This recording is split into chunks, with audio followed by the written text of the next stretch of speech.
हवामान विभागाकडून पुढील 3 तासासाठी मुंबईला रेड अलर्ट.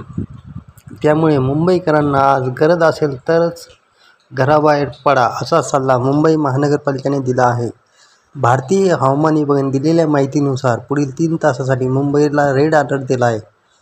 मुंबईत पुढील 3 तासात मुसळधार पाऊस कोसळेल असा अंदाज आहे. या काळात ताशी 40 ते 50 किमी वेगाने सोसाट्याचा वारा देखील वाहू शकतो असा अंदाज आहे.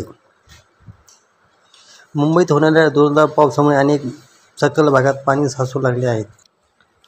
तर महत्त्वाची बातमी अशी की जून महिन्यात पावसाचा जोर वाढणार आहे. 12 जूननंतर राज्यात जोरदार पावसाची पडण्याची शक्यता आहे.